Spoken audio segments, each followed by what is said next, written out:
छी कलुआही सो RMP studio के शानदार प्रस्तुति। तोहरे भरोसे हो बाबा बनलो कवरिया हो, कि चललो तोहरो नगरिया हो, ओ बाबा रहिया में दुख बड़ा होई छै, याब हमरा चललो ने जाई छै हो।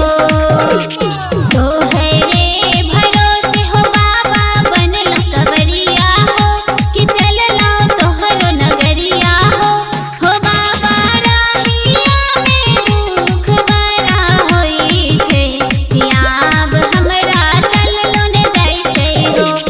बाबा रहिया में दुख बड़ा होई छै, याब हमरा चललो ने जाई छै हो।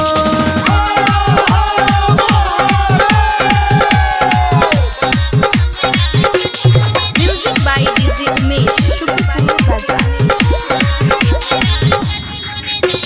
पैर गेल पैर में होगा गरैया छोटकी रोरी हो, लागल ठेस फुट गेल औरी हो,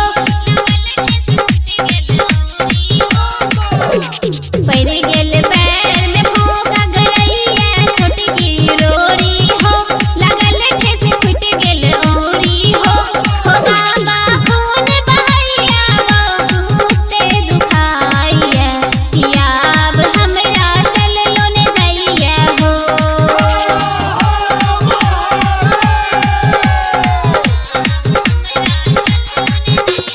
Music by DJ Umesh, Shukipur Bazaar।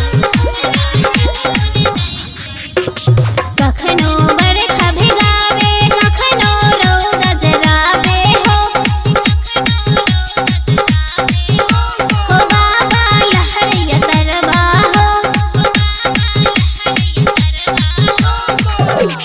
कखनो बरखा भिगावे कखनो रौद जरावे हो, बाबा लहरिया तरबा हो, बाबा कोना का पहुँचबै ने बुझाइए, याब हमरा चललो ने जाइए हो।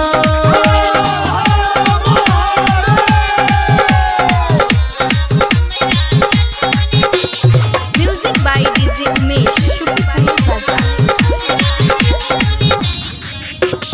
तोहरे छै अब आशा बाबा तोहर सहारा हो, जबै छी बोलबम नारा हो,